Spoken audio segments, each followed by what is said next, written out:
Hi, everyone. Thank you so much for joining us on God in Our Conversations. I want to apologize for the echo in the audio during this interview. What I've done is to include full subtitles throughout the video to ensure you do not miss any of the conversation. Thank you for your understanding and support.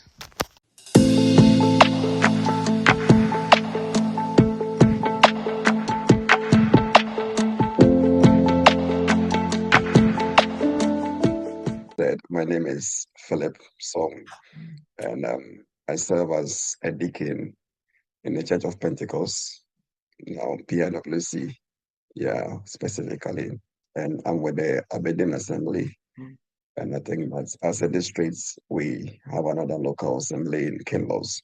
So usually come there on Sundays. And I also work as a biomedical scientist. I work at the NHS, yeah, specifically NHS Lothian, that is in Edinburgh. And so that is where I work. And I love God. I have a heart for ministry. Yeah, and I do my best. I believe that we all have unique callings, we have unique abilities, and we have specific roles to play as far as the body of Christ is concerned. And I see myself as a member of the body. So I do my best for the edification of the whole body. And basically, that is the little I can say now. As time goes on, I'm sure that we can be able to. We can pick up on other topics and issues. Let's talk about your early life then. Where did you grow up? Where were you from? School, family? How did you end up in Scotland as well? Yeah, so my childhood days, I come from Ghana, and specifically from the eastern region, a small town called Latte Equiapem, so the Equiapem Range, So that is where I grew up. So I didn't have the chance to grow up with my parents. So I was basically raised by my grandparents, and where were your parents? Were they busy working or? Yes.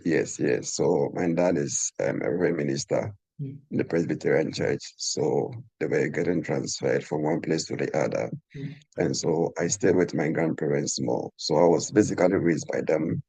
But then growing up, I think that's, as I said, my dad is a Presbyterian minister. So we are born into the Presby Church. And so Sundays we go to church. But now I understand and realize that I didn't really have a personal relationship with God. So I remember there are days that I went for children's service, and I just get to the place, and whilst everyone has left home, I rush back home to come and stay indoors. So they come back. So the assumption is that I went to church, but actually didn't go. So you did it like a little loop. So you went to church, you went to Sunday school, and then you just went out and went home. Exactly. Yeah. Because I didn't want to be in church. Because I felt like, what am I going to do in church? But because everyone was going, you had no option. You have to go. So yeah, I grew up with my grandparents, and so like going to church. And as I said, I didn't have a personal relationship with God. I didn't even understand what this whole God thing was about. So I'm just like tossed to and fro by the wind. So anywhere there's an opportunity for me to do whatever thing I want to do, I was doing it, whether when it restrained. So fast forward, I think I finished my senior high school in Latte Presby School, so Presby Junior High School. Then I had admission to go to Ghana Secondary School in Koforidua. But something spectacular happened when I was about going to Ghana Senior High School. I think before then, in Ghana, when you're done with your BEC, there's this selection of schools and all. So I agreed with my grandparents, as my specific and my grandfather, that I wanted to go to Pope Joe Senior High School. And somehow, the day for the selection, something came up. So we had selected my schools, and my first choice was Pope Joe Senior High School. But somehow, the whole thing changed. And eventually, I have to settle for Ghana Senior High School. And I was really unhappy and I was very offended. But later on, I understood the reason why I had to go to Ghana Senior High School. So eventually, I got admission into Ghana Senior High School in 2009. Then by 2010, I had my encounter on campus. That is what explains. Oh, you had your first encounter on campus. Wow. Exactly. Yeah, that is in 2010. That is when I understood the reason why I had my own plans and my own will wanted to go to Obio Senior High School, but somehow the whole thing was diverted, and I ended up going to Ghana Senior High School, Koforidua. So that days in Ghana. Then I don't know if you want me to touch on my encounters and how I got born again. So we have a good idea of your family dynamics and your early life. You grew up with your grandparents, your school. How did you end up in Scotland? Well, so I completed my first degree 2017. That is at University of Ghana. So I did biomedical sciences. Then I started working in a private facility. Then eventually I a friend of mine came me for school and he got in touch with me and I was like, oh, he's in in the UK now, specifically Scotland, Aberdeen. And so he walked me through the process, how to get admissions and all that. So I became a bit interested. So I did some applications here and there. But then I was also praying and waiting for God for the right timing. Right. So I remember one day we had finished praying and I slept and I realized that I was in a very big place. It was a walled place. And all of a sudden I realized that a door has been opened and I came out of the wall. Then the next day I got an opportunity to get a scholarship to come and study here. So I just knew that God wanted me to come to this place specifically because I was praying about if it is well. So when I saw it, I was very convinced to come to this place. So I had other admissions to other places, other schools in the UK. But because of what I saw, specifically praying about, University of Aberdeen and Scotland, I found my way here. So And in so I your came dream, out. you saw a place and you saw a door. Yes, but the place was shut. If you watch this, the kind of movies where related to prisons, you see how people are walled in a particular area. Yeah, so I saw something like that. Yes, and I saw that the door was open and I came out of And you came out the of it. door. So I knew that there was a transition. Wow. Then I knew that, yeah, I was supposed to come to Scotland, the fellowship, and I found myself here. That was in 2024, January. January. And so you came to Scotland. How did you join PwC Aberdeen? How did you even get into ministry? How did I jump into this? Everything you said. Yes. How So did you start your originally, ministry in Scotland? okay, so when I came in at first, there's this church called King's Church. All right, so that is where I was going at first. I had no clue, no idea that there's a church of Pentecost here. Because as I said, originally I'm a Presbyterian, growing up in the household where everyone is a Presbyterian. So that's originally where I was attending church. Then this friend of mine, the same person who actually spoke to me about Aberdeen and Scotland, he was then working in Reading. Then he had a job opportunity to come to Aberdeen. Then when he came, he told me that there's a church of Pentecost around. Then he actually showed me where the church is. Then we started attending Church of Pentecost. So that is how I started attending Church of Pentecost. Wow. Lovely story there. It looks like it's quite divine as well, and God is going to map everything out for you. Yeah. Let's get into our Bible readings now. What book of the Bible have you been spending time with recently and why? Is there a specific verse that is speaking to you? Or specifically, I think that's Galatians chapter 2, verse 20, when Paul tells us that I'm crucified with Christ. Nonetheless, I live yet not I, but Christ that lives right in me. And the life I now live in the flesh is by the faith of the Son of God, who loved me and gave himself to me. And I think the other one too is 2 Corinthians chapter 5, verse 13 and 14, when Paul says that for the love of Christ constrain us, for we that judge that if one died, then all of us have died. Then if one died for all, then those who live shall no longer live for themselves, but live for the one who loved them and gave himself for them. So these are the two verses that have been speaking to me. It's made me realize that it is not more about trying or putting a lot of effort, but it's more about trusting and yielding. Because sometimes people do say that the Christian faith is difficult and like the things that you want to do, you are unable to do them. But I think that the scripture brings the perspective that it is Jesus who is actually living the life through us. So it's more or less like the one that is on the throne is the one reliving his life through us, because no one has been able to live a perfect life on earth apart from Jesus Christ. And he has realized that we on our own cannot be able to do it.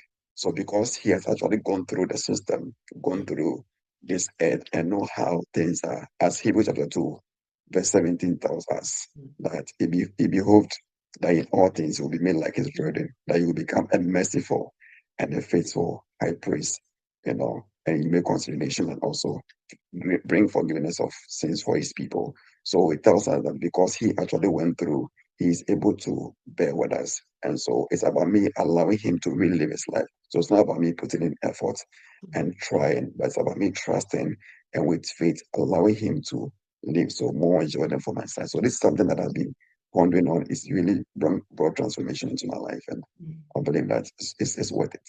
In a practical sense, on a daily basis, what are you crucifying? Well, I think that one of the things that I keep crucifying is rest.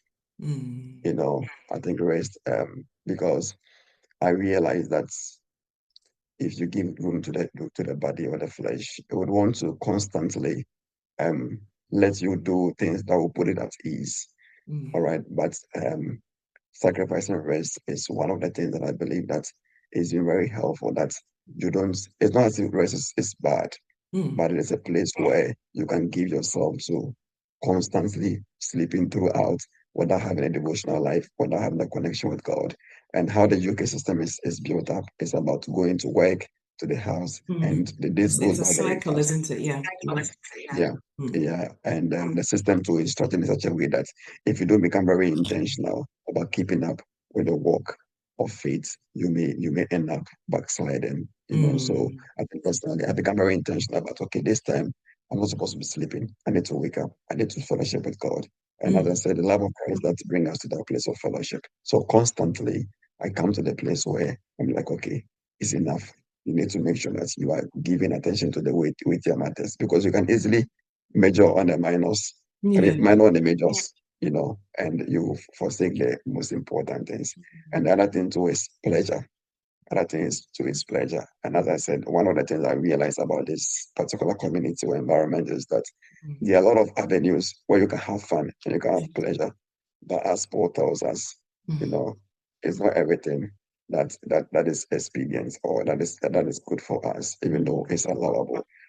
So I believe that you need to be intentional about sacrificing or crucifying pleasure as well. So I think on daily basis, these are some of the things. And I think most importantly to me is ego. It's something that I intentionally crucify on daily basis, because I believe that brings you to the place of humility, to want to always stay at the place of fellowship for God to actually help you. Yes. Because pride will lead you downfall. Okay. So on a daily basis then, based on what you just said, if I come to your house, what will I see and hear? So if you factor in your devotion, for example, so what time do you wake up? What do you do? How do you start your own Bible studies? Do you join a group? How does it look like? What will I hear? Okay. Well, personally, I think that I try to stick to my commitment. I have specific time with the Lord, and I love to pray. So I spend some time praying in the night. Then the first thing I do, wake up in the morning, is to get my shower. And after that, I study my Bible, at least read my Bible, read some portions of the scriptures before I go. Then when I step out, whilst maybe I am dressing up, I have a message on playing. I hop onto the bus, I have my headphones on my ears, or my earpiece inside my ears, and I'm listening to a sermon. So that keeps me till I get to work. Then when I close, I'm coming back too. So Paul said in the book of Ephesians 5 that we should walk circumspectly, not as fools, but as wise, redeeming the time, because the days are evil, which means that buying every opportunity. So for me, the little chance I get, I try to say, okay, for instance, sitting in the bus can be relaxing. You can be looking around, looking through the window. And I'm like, okay, what else can I do? So I can replace that space maybe listen to a sermon, That's and I really can get good. something that way the first day.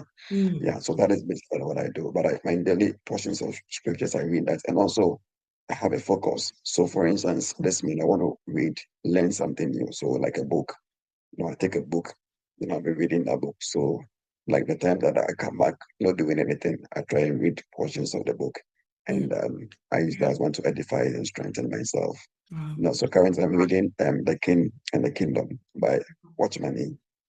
What's the author's name? Watchman Nee. Oh, wow. Okay. Watchman Nee. Yeah, The King and the Kingdom of Heaven. Yeah.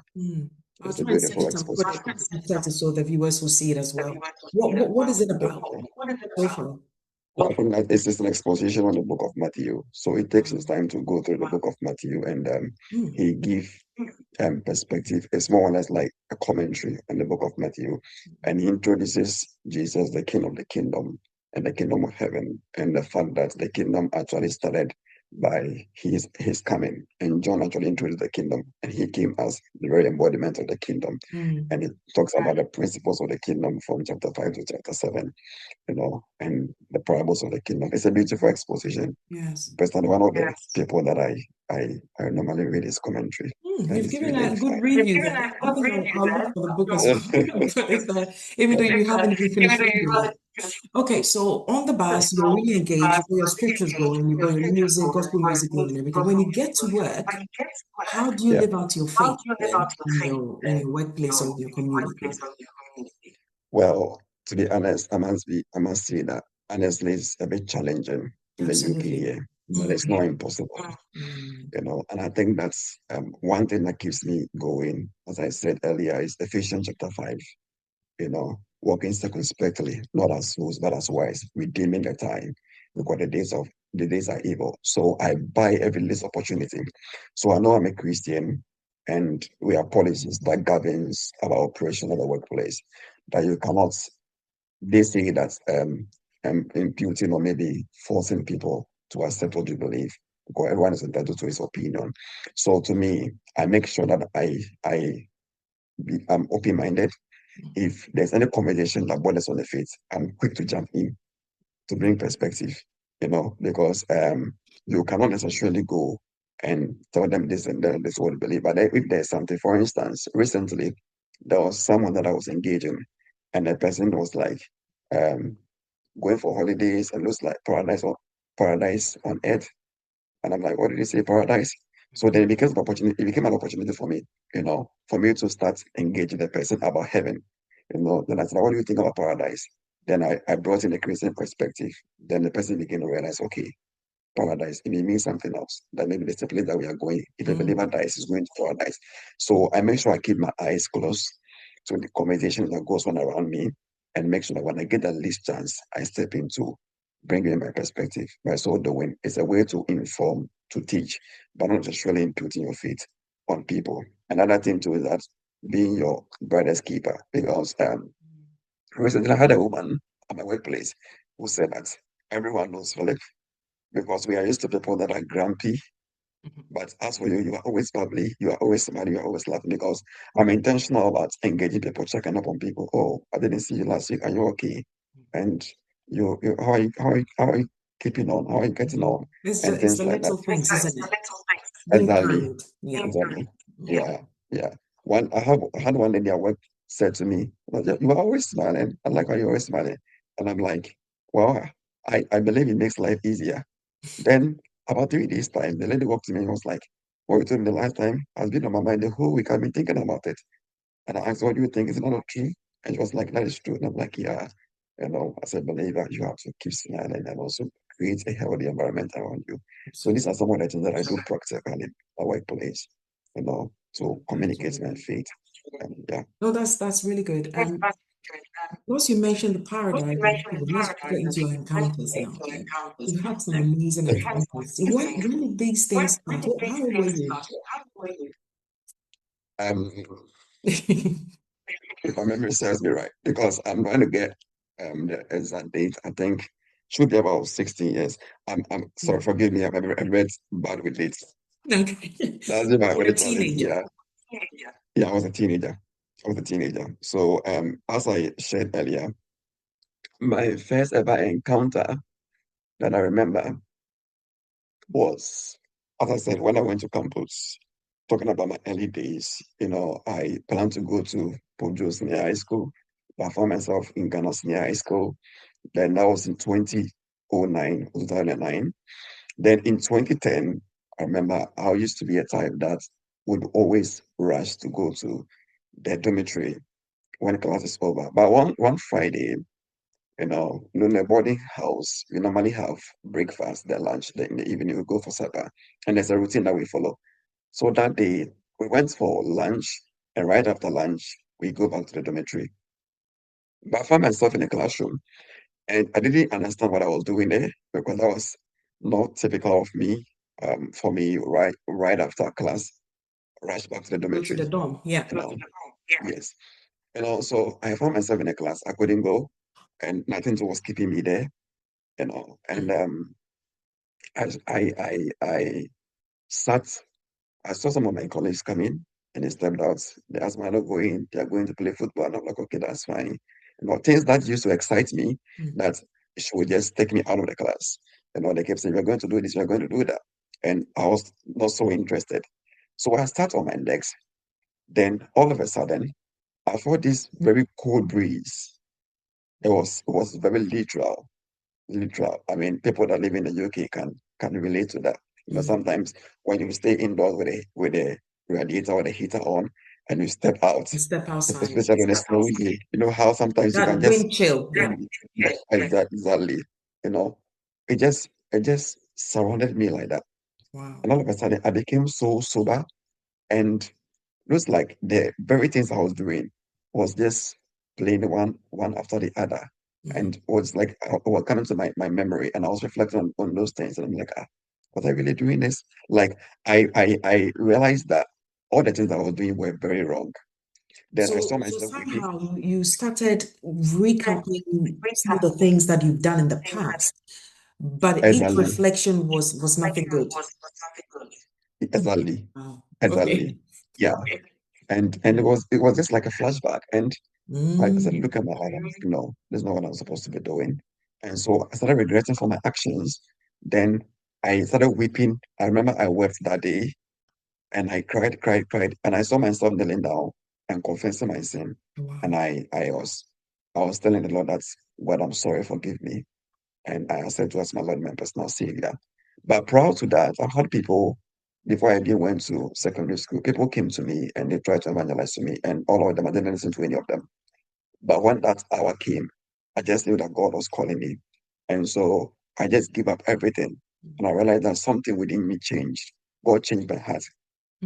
How I was rowdy and I was a bit aggressive. I became very calm and sober. And so it was a Friday. Then surprisingly, I'm a type I had never fasted before. I remember when I was going to write my BEC, there was one um, tutor in my school was very religious. Invited all the students to fast and pray after our paper, to fast and to pray and all. I never attended all the meetings. I was that bad. And so it was a Friday. And by Monday, I was already fasting. Wow. So I started fasting the whole week. So on Wednesday, because it's boarding house, you usually go for breakfast, then lunch, then the evening. So I wasn't going for breakfast, I wasn't going for lunch. So on Wednesday, that is that week I started the fasting. On Wednesday, they had left for their breakfast. So I was in a corner praying, and I told God that if He is the one that has called me, and I want Him to speak to me. And God mentioned my name twice. How did I know? Everyone was out of the room, and I was there, but the room was very quiet.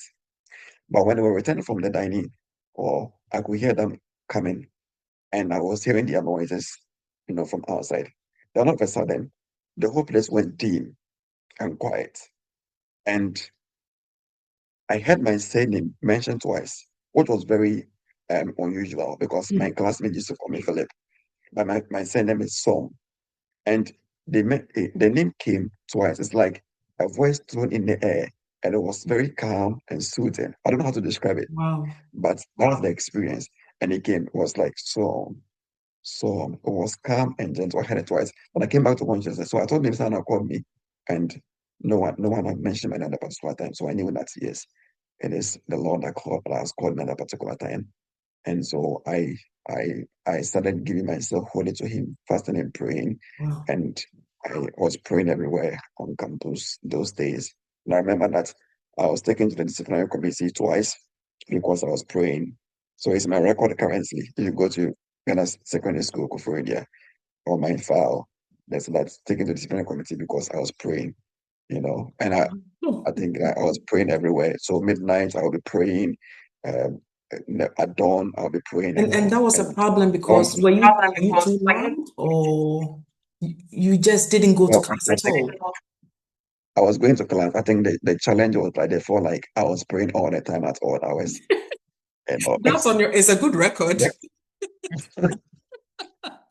Yeah. So I was taken to the DC and I was given internal punishment for 2 weeks, and I did that. And I look back and I'm happy about it because at least it's not bad. Also yeah. I think that was my first ever encounter with the Lord that I knew that He has called me. And I think apart from that, when I went through school and I completed, all right, and I was waiting for my results, I had no clue how to apply for schools and all that. But I knew that I wanted to do something related to health. So I remember I went to the cafe and the guy at the cafe, apparently he's been doing it. So he just helped me apply to University of Ghana, Lagos, as well as Kwame Nkrumah University of Science and Technology. That is TEC, popularly known as TEC. Yeah. So he did the application and everything for me, and I took I only saw the printouts, the application successful. So I didn't even know the details and all that. And I took it and I came back home. So I remember I had specific times I used to pray. So I prayed at 12 noon, 6 p.m., and also midnight. So it was a routine, and I was praying consistently every day because then I was done with my BEC and I was home at the time. So I was praying at those specific times. So I remember one day, 12 noon, I prayed, and as I lay down, I was like waiting on the Lord.